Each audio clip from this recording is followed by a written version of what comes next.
it's the question that researchers have asked most frequently. That's the question that's probably been most studied around sex. And it's actually the least interesting question about sex, really. It's the one, I understand why we do it. I understand why researchers have done it, because we all, especially when it comes to sex, because it's so vulnerable, we want to feel normal. We want to feel like we're doing things the right way, that we're not coming up short. And so I think that that's why we seek that.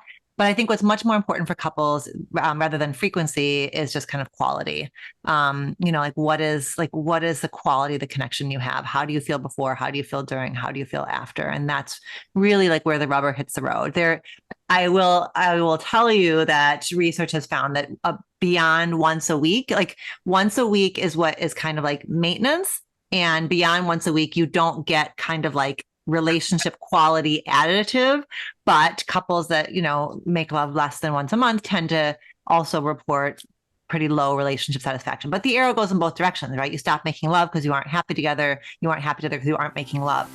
Hi, I'm Kelley and Welcome to the Balancing Chaos podcast, a lifestyle podcast where we'll talk about wellness, motherhood, and some really exciting things in between. My goal is to help you develop a lifestyle that promotes health, wholeness, and success. Through my conversations with our experts and guests, I hope to inspire you to live a beautiful, full, and joyful life as you navigate balancing the chaos. All right. Welcome everybody back to another episode of the Balancing Chaos podcast. Today, we have the distinct pleasure of hosting a renowned expert in the realm of relationships and self-discovery. And I'm so excited about this today because it is a topic that we have really not touched yet here on the Balancing Chaos podcast. And I think it is so impactful when it comes to our overall health and well-being. Our guest today has spent over 2 decades becoming one of the most trusted voices in the world of love, connection, and personal growth. She's not just a professor and a therapist, she's also a prolific author and a dynamic speaker, a guiding light for countless individuals seeking to deepen their understandings of themselves and their relationships. But that is not all. Our guest today is also the force behind a captivating new book entitled Love Every Day, set to release this fall, one that promises to redefine how we view and experience love. And if that's not exciting enough, she's also the voice behind a thought-provoking podcast, Reimagining Love, where she explores the intricacies of human connection and the intimacy of the modern world. So without further ado, please let me introduce the brilliant mind and the compassionate heart behind these transformative works. She holds a PhD in counseling psychology, a graduate certificate in gender studies, and she's a faculty member at Northwestern University. Her best-selling books, Loving Bravely and Taking Sexy Back, have touched the lives of countless readers, and she regularly shares her wisdom with prestigious institutions and media outlets. For today, she is here with us to share her insights and her journey and her upcoming book. Ladies and gentlemen, please help me in welcoming Dr. Alexandra Solomon. Welcome to the show. Thanks, Kelley. That was a beautiful introduction. Thank you so much for being here with me today. I'm super excited. As I mentioned to you both offline, and then when we, briefly in the intro, we really haven't delved into this topic yet, but it's something that I do talk to some of my private coaching clients about. It's like how you are in relationships, not only your relationship with other people, but also the relationship with yourself. So talk to me a little bit about how you even got into this work in the first place. I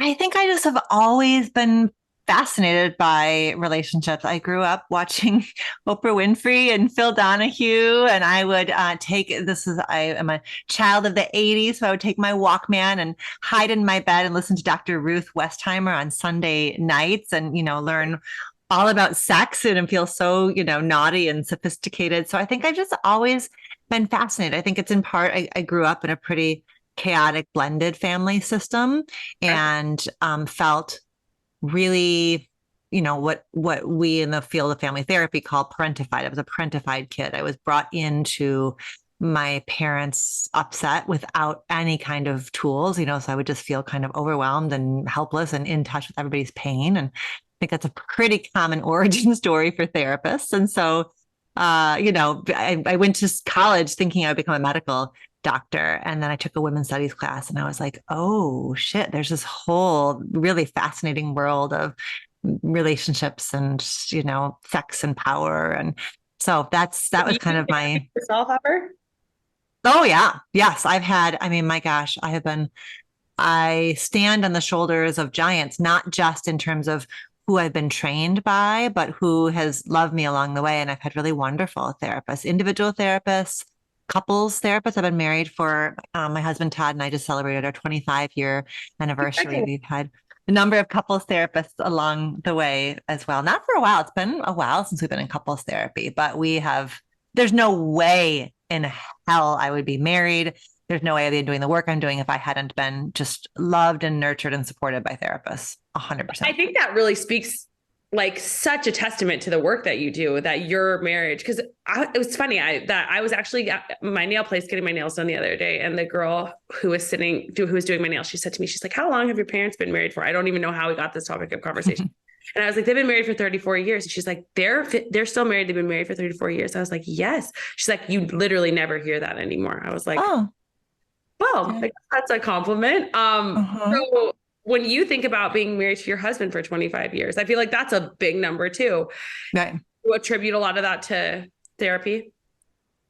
Yeah, we like a lot of couples, our relationship bridges a few key differences. I mean, obviously, our as a cisgender woman and he's a cisgender guy, so we have a gender difference built into our marriage. I grew up Christian, he grew up Jewish. We have some kind of cult, religious and socioeconomic differences. But I think the biggest difference in our family is that he comes from a family where there has not yet been a divorce, at least like in the kind of last few generations of his family. Super tight knit, secure attachments all over the place. And I come from a family that's not like that. There's lots of intergenerational stuff that I've been making sense of for a long time. And so I think that I probably, came into the marriage at a higher risk of divorce. Those of us who grew up in divorced families, it's not a guarantee, but it means that we got to do our work. We got to figure out, we all have baggage. And so I think that, I think we, I think our marriage is privileged by his growing up experience. And I think that our marriage has earned some security by the work that I've done and the work that he's done.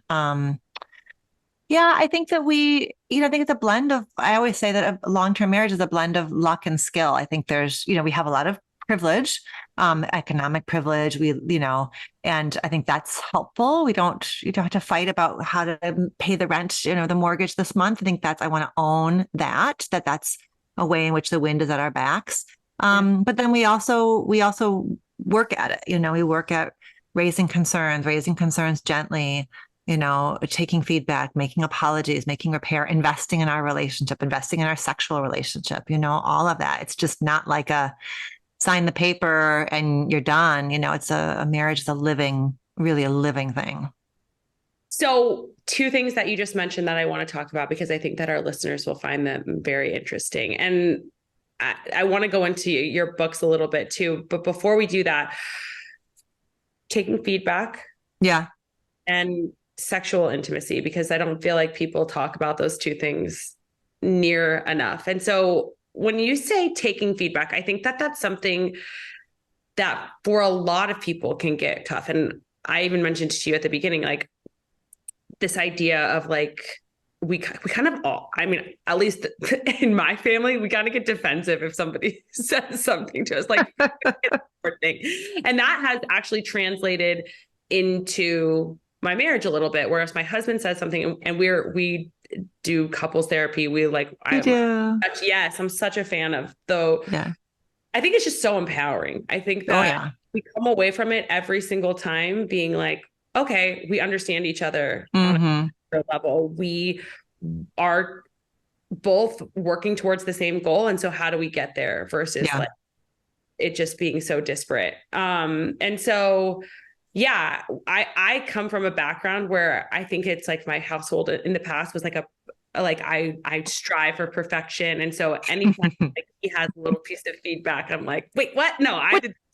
Yeah. And so if somebody, and that's something I'm working on. So it's like having the self-awareness to say, yeah, I do that, rather than being just like feisty, which is something what I would have done in the past.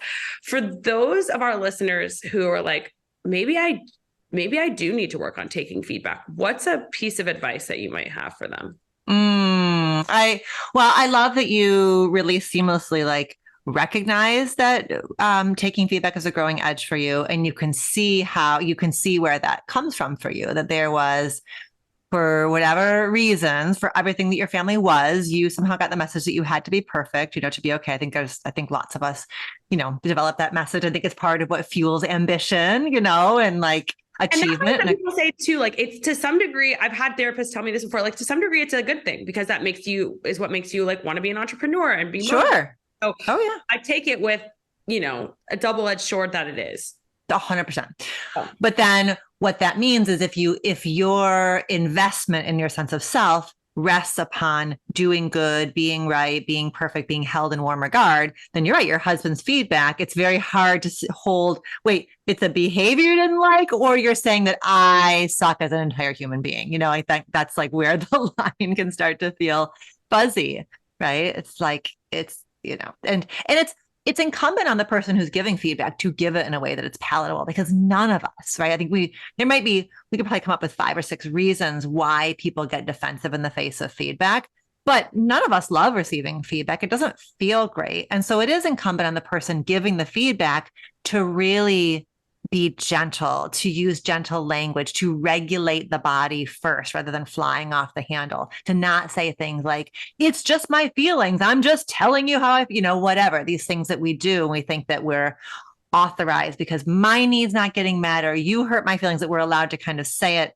when we want and how we want. But no, if we want we need to help, we have a responsibility to set our partner up to not get defensive, to kind of minimize the chances of them getting defensive by being gentle, by being thoughtful, by being regulated.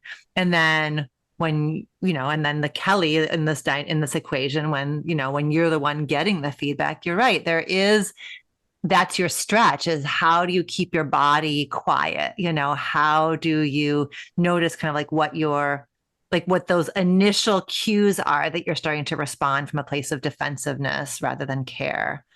So I love that. I think that it's like, yeah, it's really about keeping the nervous system calm and really understanding that like the first line of defense for me is always from a reactionary place. And so how can I say, take a deep breath, and like, how can I have compassion for myself? One, because I know the background that I came from, and understand that allows me to move forward in a different way than I would have in the past. And that's where therapy, I think, comes in really highly. And two, like what you said, I think that just the self-awareness and the way that your partner is delivering it is so critical. And so the next question that I was going to ask you was around that sexual intimacy. Oh yeah. Like your partner, but like, so a little bit about us. We have 2 young kids, 3 and 1.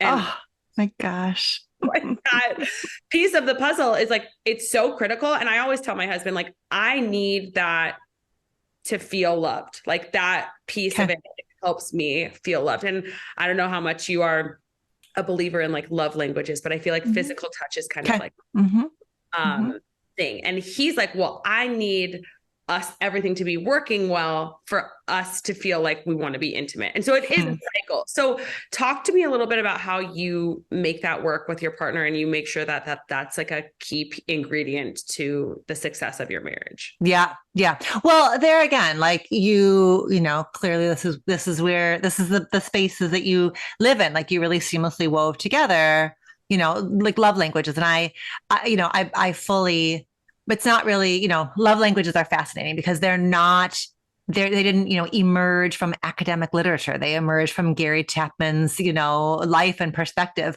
but they are just a super helpful organizing framework for people. And what they do is they help us drop our defenses around right and wrong and better and worse ways of being loved. It's just, these are 5 love languages. It's not a pyramid. It's not a hierarchy. And so you say to your husband, when we touch, I feel connected. And your husband says to you, when we feel connected, I feel available for touch, and that is the cosmic joke, is that, couples nearly always line up in those ways. One needs closeness to want touch, and one needs touch to feel close. That is sort of like the laughable thing about intimate partnerships. And so that's just, there's nothing to do to solve that. There's no way to solve that. It's just about really respecting. It's you resisting the urge to make up some story about whatever, how, needy he is, Yeah. and him resisting the urge to make up some story about what a little horny, whatever you are, or like whatever it is that you got, wherever you would go, where you kind of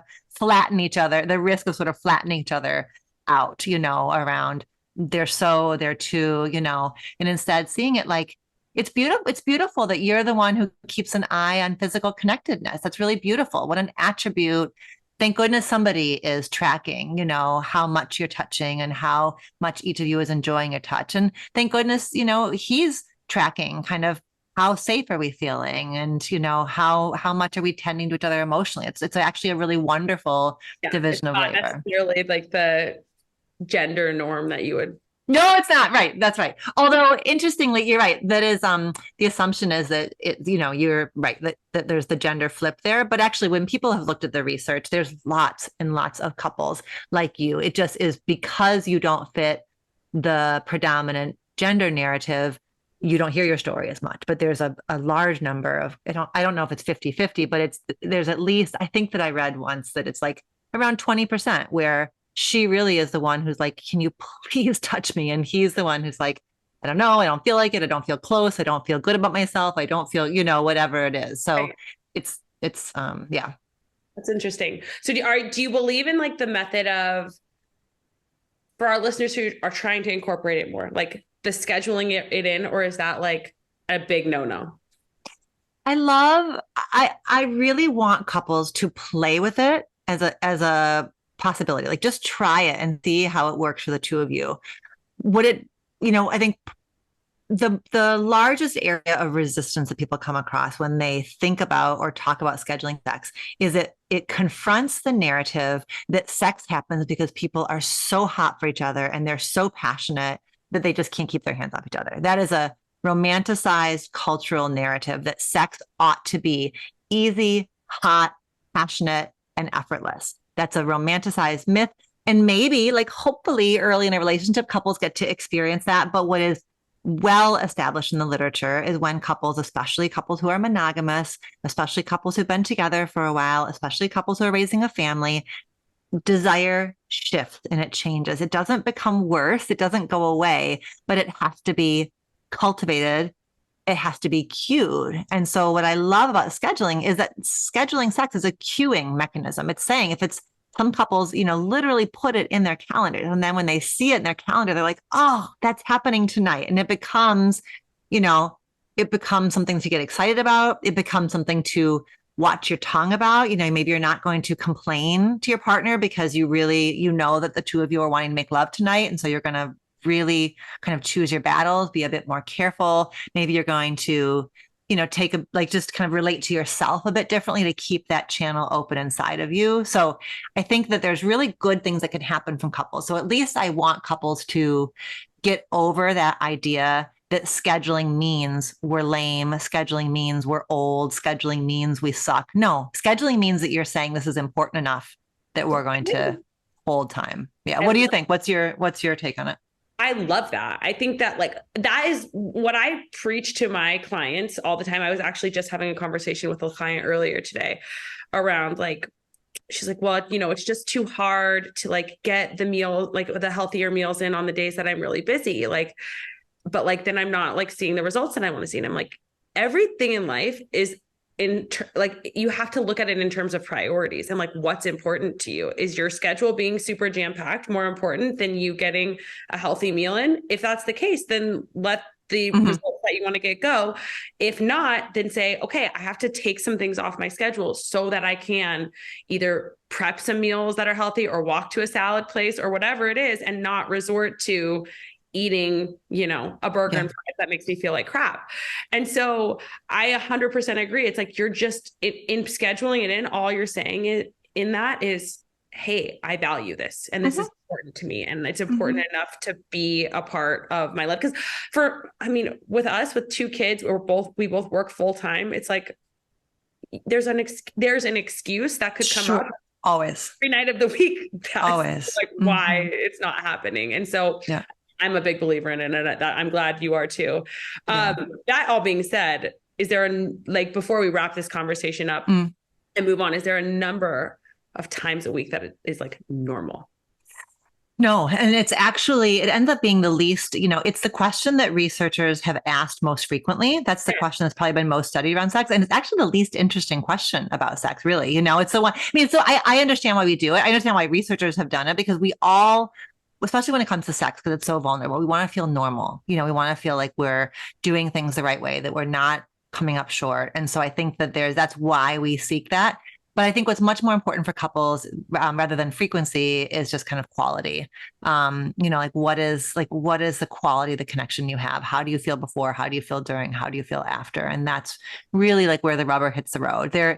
I will tell you that research has found that beyond once a week, like once a week is what is kind of like maintenance, and beyond once a week, you don't get kind of like relationship quality additive.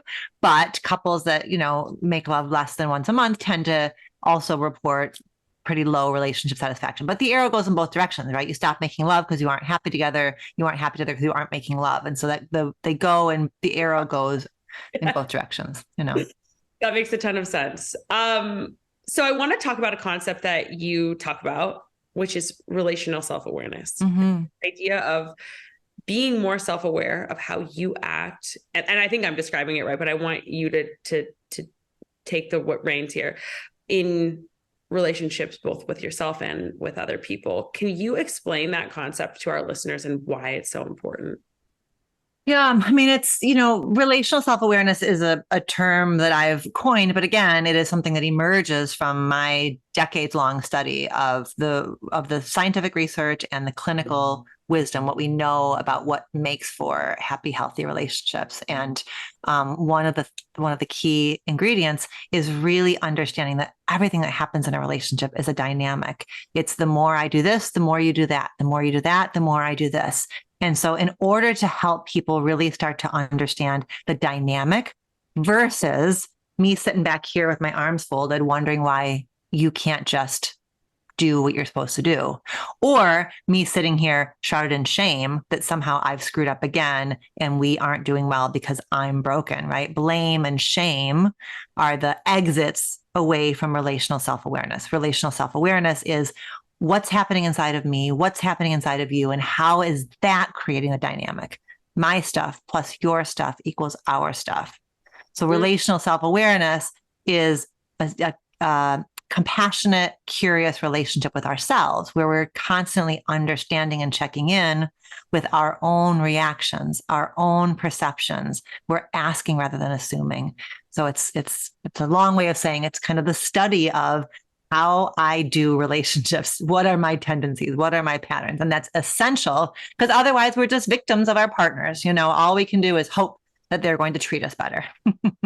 Oh, I love this so much, because it's just like taking accountability for your role in the relationship. And I think that when we can do that, it's just like everything, that's what the two of us have worked on so much in therapy, is that the whole dynamic can start to shift, and I can start to not only see my partner differently, but see my own behaviors differently. So let me ask you this. When you see if you were to see a couple, is it typically one partner is like the frustrated one, and then one partner is the one that's feeling the shame and blame if they're in that vicious cycle?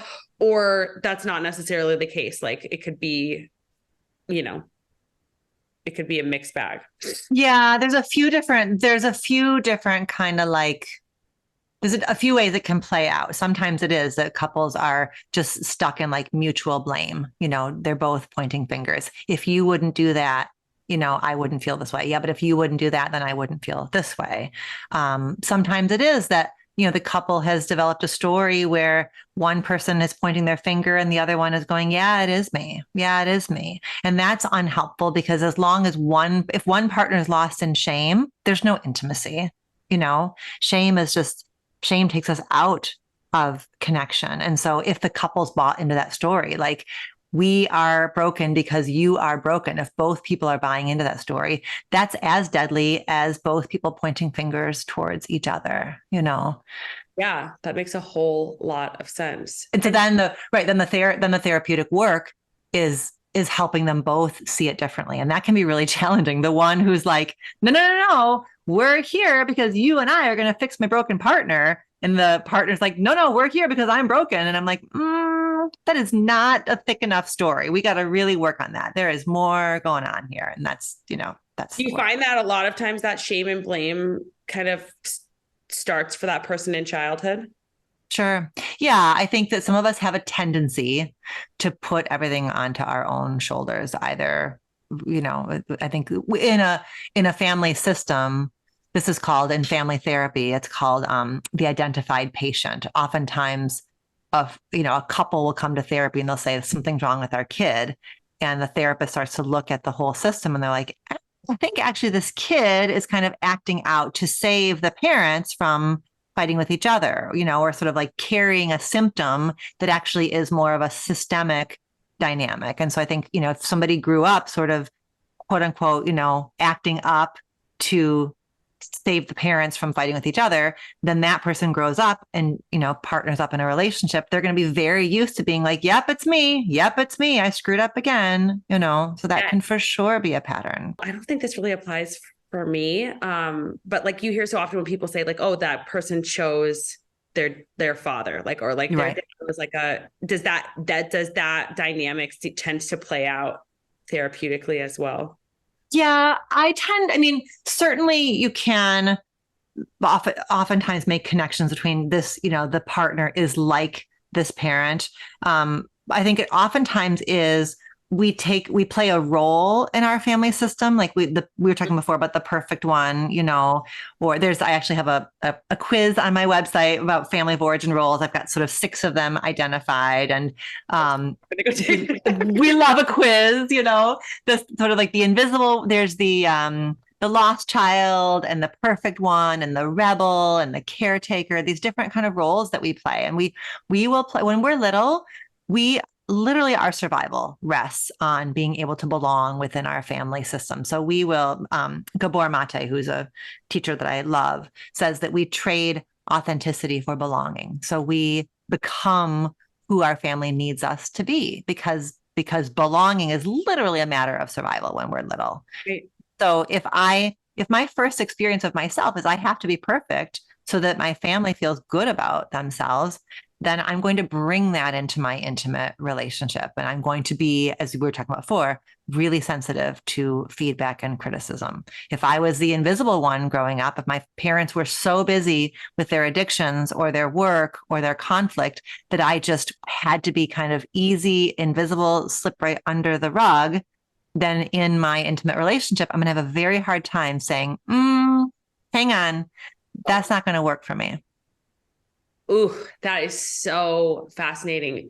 So do you feel like even kind of discovering those types of things about yourself kind of relates back to that relational self-awareness then? 100%. Yeah. I think when I'm doing relational self-awareness work with people, whether it's my students or my clients, we really are looking at your original family system. It's so much family systems work. It's so much, I call that the family you grew up in is like your original love classroom. It's where you learn so much about how, not in what you observed, the way you observed a 34-year marriage. You took in tons of lessons from your parents about how to do relationships. So it's what you observed, and then it's what you experienced, that perfectionism. So it's like both of those, the observations and the internalizations, but all of that is so important for us to develop awareness around because it comes with us. And then our intimate relationship ends up being a very powerful parallel to, our early experiences in our family. We replay, we redo, we try to kind of, rework stuff from the past. One of the things that I found really fascinating that you said is that we trade authenticity for belonging. Yeah. Isn't that so powerful? It is. And I see it in my clients. I've seen it in myself. I see it in some of my friends. Like, I think as women, and I hate to like stereotype, but I feel like we experience this even more so than men do. I don't know why, but like my husband doesn't really like care as much what people think. And so And that may be a result of the family he grew up in. I don't know, or maybe a result of gender or both. I'm not sure, but I'm curious as to your thoughts of like, first, how do we get back to that? Like, knowing who I feel like I've done a lot of work personally over the last 6 years to rediscover that and to live in alignment with that. And I feel like it has played a really powerful role in how I show up in my relationship with him and in my relationship with my kids. And the dynamic with my parents, it's changed so much. Yes. So, I want to know what you think, like, what's like a step that somebody could take if they're like, I feel lost. I don't know what my hobbies are. I don't know who I am. I don't know what I enjoy. What's a step they can take? And then talk a little bit about how that plays into their relationships and like how being more themselves is going to benefit their relationships. Yeah. Good. That's good. Yeah. I mean, I think part of it is, it's like this blend of grief and hope. It's like there has to be a grieving process. Like as you start to thread back and you see what ways you silenced yourself, ways you accommodated, ways you know, parts of yourself that went unseen when you were little. Like there's a lot of grief there. But I also I think there's a big difference between feeling disconnected and being broken. I think that we can be really disconnected from being able to tap into something that feels essential or authentic to ourselves, but we're not broken. That connection's not severed permanently. I don't believe for any of us. So I think it's like grieving what we've lost, grieving parts of ourselves that we shrank down or gave up on, then helps. Then in the grief, there's like, okay, now I can be hopeful and I can start to like feel into it. And so it may not even be, I don't even know that it's important that we go back to what was lost, as long as we're touching something that feels meaningful and energizing today, you know, because I think that's part of it. It's like sometimes we want to like undo the harm and go back to something that was original. I don't even know if that's important or possible as much as like as you're describing. For the last 6 years, I have anchored myself in something that feels more authentic, and that changes everything. So it's sort of like, we can look to the past to inform, to help us understand how we got lost, but it's starting here today, noticing what lights me up and what shuts me down. Yes. You know, just that. And it might be like literally the bowl of oatmeal, the bird on the branch, it can be really little micro things where you just notice, for me, I know we just emptied our nest. Our youngest just headed off to college. It's a seismic. I mean, you've got years. Thank goodness you don't have to do this for a long time because it's freaking not for the faint of heart. Congratulations. And I'm sorry. I feel like I can't even imagine like the emotional roller coaster you're riding. It is like a seismic reorganizing. And I know, and I have felt like I'm like, who am I? Like, actually, who am I? So that feeling of like feeling lost, I can relate to. I think we lose ourselves for all kinds of reasons. And that's a very normative thing that has happened. We launched our kids, and I feel as lost as I could possibly feel. And so I know one thing for me that's been helpful is like, we dropped our daughter off, and the next day I signed up for a dance class because I was like, okay, I don't know a lot right now, but I know that I feel good when I'm moving to music. It's like, just find something, find somewhere to start, find somewhere to put a little bit of an anchor. And you're right that it changes. I mean, I came home with a smile on my face, some energy from my husband, it does, it radiates out from there. Totally. I love that. I think that that's a really powerful tool that our listeners can take away and just like start to notice the little things in your day. What lights you up, what shuts you down, and like build off of it from there. If you know that something small is going to be a source of happiness for you, incorporate it in and slowly start moving in that direction. I think that's really powerful. So talk a little bit about how doing that kind of helped you connect better with your husband when you got home. Yeah. Right. And I think for women, especially, you were gendered before, but I'll be gendered now. I think for women, there can be guilt and fear in following the things that light us up. That the idea is that like, if I do something pleasurable for me, it's at somebody else's expense, We're supposed to be the caretakers, right? Right. Yeah. And I remember Michelle Obama one time talking about, how that ended up being how she'd have to like give herself permission to do something, is it's like, okay, I'm doing this for me because then I'm less cranky with my kids and I'm less cranky with Barack. It's like she had to kind of like back end her way into it. Like, I'm doing this so that I can show up with more patience and less of that kind of crusty, resentful energy that we as women and moms can slip into, right? We think that caregiving comes from this like really beautiful, peaceful place. But if we aren't taking care of ourselves, that caregiving is pretty freaking aggressive. I can say without a shadow of a doubt, like for myself for a really long time, but now like all the clients that I see, it's like, oh, well, I can't, get the rest of my work done until my kids go to bed, and I can't ask my husband for help because then he'll be mad at me. And then I can't so then it's like all these reasons that like are compounded in their minds as to like why they can't or shouldn't take care of themselves. But it's like, if we just try a different way of like potentially like asking for help, or maybe asking a different person for help or whatever it is, and like, or like saying to your kids, like, hey, I need 30 minutes. Can you guys do, if they're old enough, like a little alone play, like where I'm not having to be involved as much, whatever it is. Try things a little bit differently to see if they work so that we can take care of ourselves. It can completely change, like you said, how you show up for them, the back end of that little bit of self-care. Yeah, we're actually doing nobody any favors to caretake from a place of exhaustion and rage. Frankly, it can become rage. That does nobody any good. Yeah. I really hope that you are enjoying this episode. I want to take a quick pause and invite you to come deeper with us if you're ready to explore the root cause connection to the symptoms that you're feeling. Whether you're bloated, exhausted, maybe you have brain fog, you can't lose weight, the WBK Health and Hormones course and our WBK membership and app are here to help you feel like you are empowered to take charge of your health and understand the real why behind you feeling how you do. And we give you the methods and protocols to heal with sustainable solutions. Right now, through Labor Day, get 10% off our annual membership on the WBK app with the code Balancing Chaos, all one word, BALANCINGCHAOS, and 20% off the Wellness by Kelley Health and Hormones course, and an emailed lab review with the code Balancing Chaos 20. That's BALANCINGCHAOS 20. These protocols in the course have meal suggestions, journal prompts, and supplement guides to help you heal whatever area of hormonal balance you're struggling with. With our membership, you'll receive a library of content and new workouts, recipes, and meditations every single week to keep you consistent and to allow your body to come back to its most vital state of being. Okay, now back to the episode. So you have 2 books that are already out, Loving Bravely and Taking Sexy Back. Talk to us, like, if our listeners were to go get one of them, what's the key thing that they would take away? And then also talk to us about your new book. The new one. Yeah.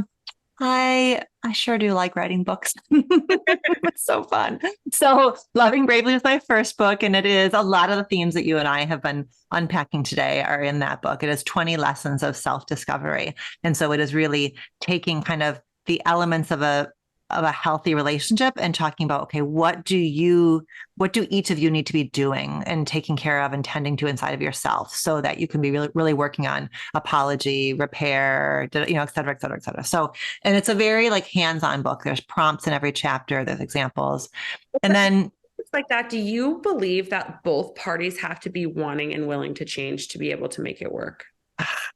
This is like the thing that that book came out in 2017. And the thing I didn't know when I was first doing podcasts and media and stuff was how that's the question I've gotten so many times, because you're right. Sometimes there's like one person who's like, all right, I'll read it. Another person who's like, what are you even talking about?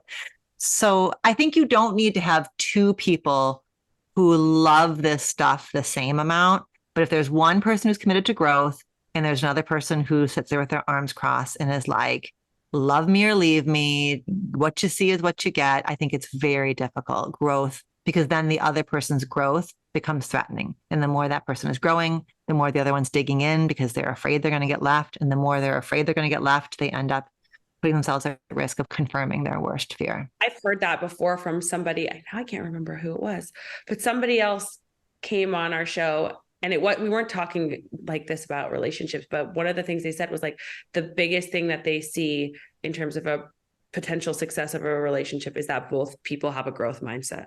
That's huge. Both, like have the openness that things can change and that this person's going to grow at this pace and then this person's going to grow up here and then somehow we're meeting together in the middle versus like I'm staying here and then this person's over here doing their thing. That's just the big.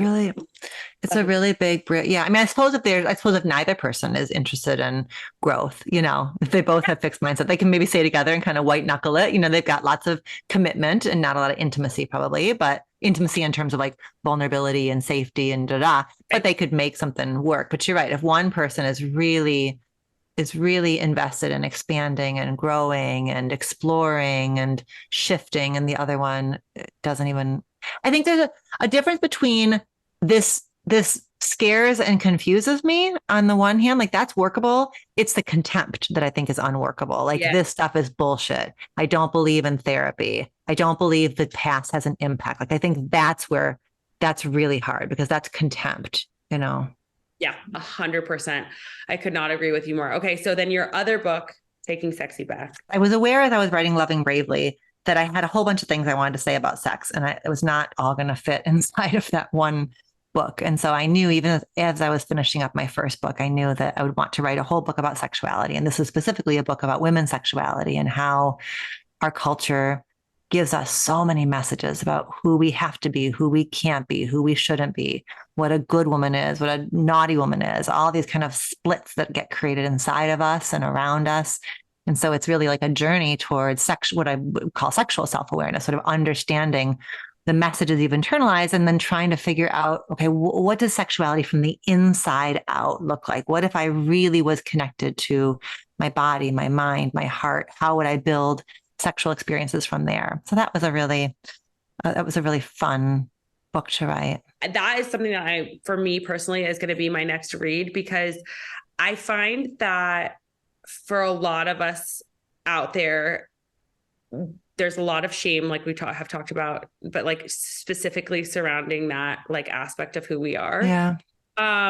And I don't feel like we're ever like invited in to like explore that as much as we should be, and like to understand that piece of ourselves. And so I love that you wrote that book, because I think that the way that it's going to look for everybody is going to be a little bit different. And I think that it's worth getting in touch with that version of yourself versus just being like, oh, I'm not really enjoying this sexually and I don't really know why, but I'm going to keep doing it because that's what makes my partner happy. Totally.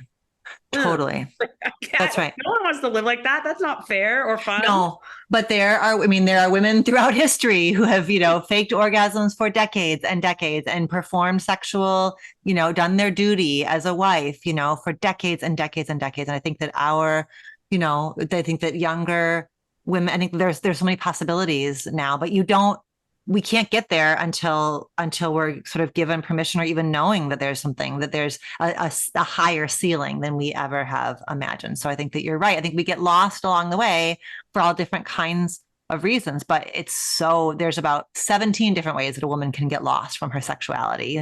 There's just so many ways that we disconnect and then sometimes persist from that place of kind of dissociated disconnectedness, Right. And even for like some of my clients, like a lot of it is like around like, I'm on birth control or my testosterone's low. They don't even know that those things are impacting. Well, for sure. Body and how they feel in their bodies or their desire. And so it's like getting really clear on all fronts: physical, mental, emotional, spiritual, like what feels right for me, and like how. So yeah, I'm really excited about this read. I cannot wait. You just named 4 chapters of Taking Sexy Back. There's a physical chapter, a spiritual chapter. It's all those, right? Because that's all of that. Like it's the thing that's so endlessly fascinating about sex is like you can just turn this kaleidoscope and you can look at sex through a spiritual lens. You can look at sex through a bodily and hormonal lens. You can look at sex through a relational lens. Like it's just sort of endlessly fascinating. Yeah, absolutely. And then your new book that is coming out, Love Every Day. Talk to us a little bit. I'll just say it's the most beautiful book I've ever created. It's like a gorgeous hardcover, and the cover is beautiful. And Kristen Bell wrote a blurb for it. So I'm just like so delighted to have, her right there on the cover. And it's got a gorgeous, like a blue silky bookmark, because what the book is it's a year of, and my whole life, I have loved these year of kinds of books. It's just a little dose every day. So much. My husband just bought me, back at Christmas, but like one of those, it's a calendar, but it's like a ripoff, and everything. There's like every day, it's like a spiritual saying or something that you can learn and grow from. I love this so much. Okay. Yeah. Yeah. So that's what it is. It is. I've been curating this Instagram feed, for many years. And so that's kind of a similar, these like micro doses, these micro lessons. And, Instagram is so ephemeral. Like you see it and then it's gone. And you can't. So I've gotten, over the years, we've gotten so many messages from people who are like, where's that thing you just wrote about boundaries? I can't find it. It's something lost in your feed. And so this book is new kind of entries and reworked entries from Instagram. So all of this kind of these little micro lessons about relational self-awareness, and you have one a day, and you can pick it up and put it down and pick it up and put it down and turn to your partner and have a conversation about it, use it for yourself. Sometimes they'll be relevant, sometimes they won't be relevant, but we've got them. Anyways, there's a ton of thought that we put into color coding them and organizing them. It was really a fun project. That's amazing. I love that so much. I feel like that idea too, that you can like take it and talk to your partner about what you just read or whatever, like you're sitting there in bed. I think that's a really powerful tool as well. So I love that. I feel like we've talked a lot on this show about like people who are already in relationship, right? Like, and I think that's just kind of coming from my point of view and my perspective. But for those of our listeners out there who are not in a relationship, who want to find love, who are looking for their right partner, are there any tools or thoughts or pieces of advice that you might have for somebody in that boat? Yeah, 100%. I've been married, as we talked about, for a gazillion years, and I am always the one cheering the loudest for the daters. I have so much respect for people who are looking for love. It is just, there's so much bravery in it. There's so much learning in it. There's so much growth in it. So I think a book like Love Every Day, or the work that, that you're doing, that we're having in this conversation, I think all of it applies whether your current relationship status is single or partner. Because if you are single, you are perhaps between relationships or readying yourself for relationships. So all of this work of looking at the messages you learned in your family growing up, looking at the beliefs that you have, challenging the beliefs that you have, noticing your patterns. Who do you tend to be drawn to? Like what are the themes that you have noticed across time? Talking to your friends about what do you notice? What do you notice about how do I tend to grab on too quickly? Do I tend to keep people at an arm's length? Like, sort of what are you noticing? I think there's so many rich opportunities for, again, gentle self exploration when you are looking for love. Because the thing I don't ever want somebody who's looking for love to do is make into a me problem what's actually a we problem. And I think that modern dating is really hard. There's lots of forces that make it so, with dating apps, there's so much like commodification and kind of low accountability and people ghosting. And, so I think there's some challenges there that I want people to be compassionate with themselves and know that some of the bad shit happening, most of the bad shit happening has to do with just kind of the way things are set up right now, that it's actually difficult. There's actual real challenges that have nothing, that started before you, that aren't even about you, that make this difficult. So do you think people should be on the apps, or do you think people should be trying to date more like through relationships, finding people through people? So about 1/2 of relationships start, on the apps, which means that a full 50% of relationships start by being introduced through friends, or meeting at the gym or meeting at a coffee shop, whatever it is, So even though apps are so common and it feels like that's how everyone's doing it, it's not true. Not everyone is meeting through the apps. And so if people are going to use apps, I think I've done episodes of my podcast about this, like sort of how to swipe with relational self-awareness. And what it basically boils down to very briefly is really, really, really viewing the app as a tool. It is something that you are using to meet a person, because it's hard. And it's hard because the apps now they're gamified and they're designed in a way to keep you itchy and unsatisfied and swiping. So it's hard to be mindful and selective and use it like a tool when it is set up to As an algorithm, be profitable, right? Be profitable by keeping you on there and being frustrated. So I think if you know that there's a game being played here, and if you can feel like you are playing the game rather than the game is playing you, then I think people should use it. But I think they need to give themselves permission to take it off their phone, take a break, step away, and to always be, kind of talking to people like, who are you going to set me up with? And who do you know? And you're just keeping other doors open.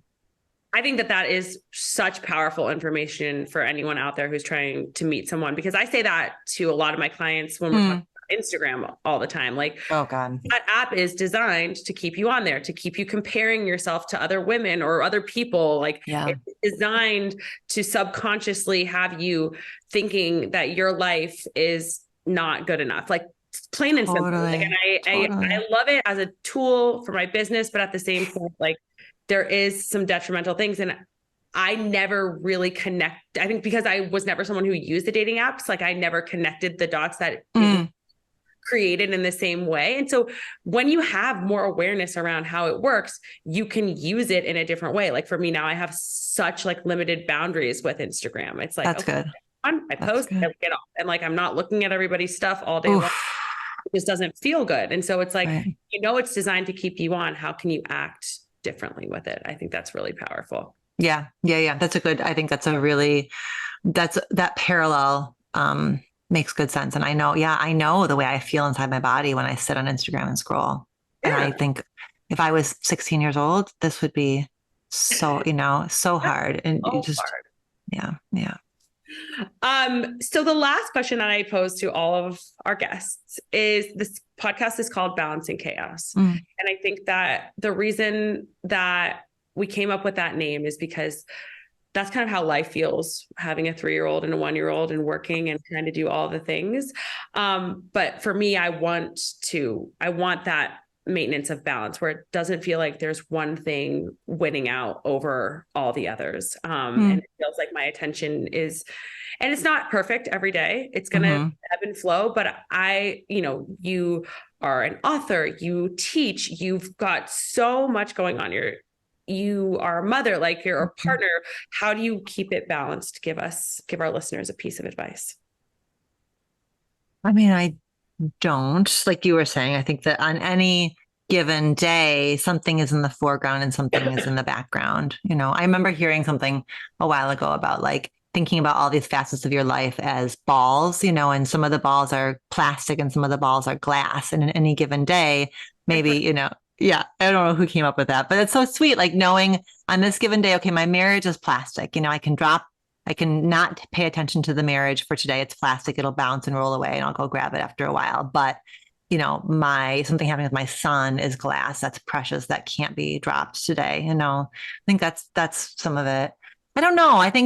I know that I know I've got to keep a really, really close eye on sleep and movement. Otherwise, I think that when those are off, it's just all downhill from there. And my mental, like the self-critical thoughts, the I'm not doing enough thoughts, just really kind of creep in. So I know that's those like elemental practices around sleep and movement are really important to me. I know that time with girlfriends is so essential. I think that's something I really has been very easy to treat like a plastic ball, when I was busy with my family, but I know I'm a better mom, I'm a better partner, I'm a better psychologist when I've got lots of girlfriend time. I could not agree with you more. And I think that is one thing, like, even for me, for a long, long time, I would always wait until like a girlfriend reached out because I've got all this to deal with and I've got this to deal with. And it's like, I can't like be the one that reaches out. I don't have time for that. And now it's become something that, because I understand how it makes me feel when I see my best friend and we go out to dinner together, even if it's like once every 2 weeks, it's like, I know this is important. I know that the one that is also putting effort and, love into this relationship because it nurtures me in a completely different way than my husband nurtures me. And so I love that you said that, because I think that that's one that often goes missed, or we think that we could just, for a few years and it's not going to matter. And it does matter. And God love, I can think of 2 girlfriends off the top of my head who they are unafraid to initiate. They're just like, Al, we're doing this, Al, and I love that. I'm so thankful. And I have to remember to thank them all the time, because if they weren't as committed to initiating, we wouldn't see each other as much or talk as much as we do. Because I, like you, I think it's easy, as much as I know it's important, I can let it slide, the last thing I was thinking about in terms of balance, I know something else that's really important for me to do is take a really wide lens, like rather than looking at what I've done or haven't done this month, is really look over like 5 years, and see like where I was 5 years ago versus now. Like that bigger, wider lens, I think, is so essential to kind of see when I'm in that scramble of why am I not, more successful here, more here, to really take that bigger picture is helpful. I think that also is so powerful too, in terms of like fueling you to keep moving in the direction that you want to go, because a lot of times I'm not there yet. And it's like, wait, where were you 5 years ago? Yeah. Oh, okay. That's where I was like, I look at that when you just said that, I was like, wow, I didn't even have this business 5 years ago. And now it's what it is. And it's like, it's just so incredible when you take that perspective, like what really shifts and changes for you. Yeah. So, Dr. Solomon, thank you so much for your time today. This was so lovely. If people want to go out and get Love Every Day or any of your books, where can they find them? I love to send people to bookshop.org, because they will, that will connect them with their local independent bookseller, and they need you more than Amazon does. So if that works for people, bookshop.org, you can get all 3 of the books, but then anywhere, wherever books are sold.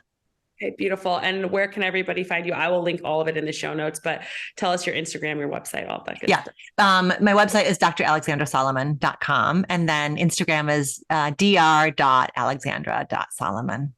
Thank you so much for your time today. I really appreciate it. I know our listeners are going to love this episode. Thanks, Kelley. It was really fun to be with you. Thank you.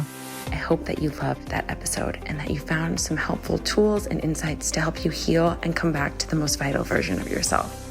If you did, please rate, review, and subscribe to our show. That's the best way to support us.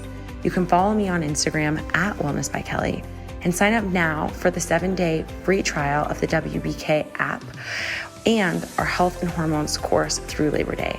When you do, you'll get 20% off of the course and 10% off the annual membership. For the course, use the code BalancingChaos20, that's BALANCINGCHAOS20.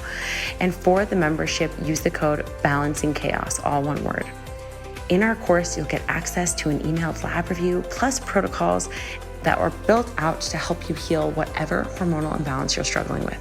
For our membership, you'll receive a library of content in our app with low-impact workouts, blood sugar balancing recipes, and mindfulness meditations, all designed to help you balance your hormones naturally and feel like your most beautiful, joyful, and vital self. Thanks so much for joining me. See you in the next episode.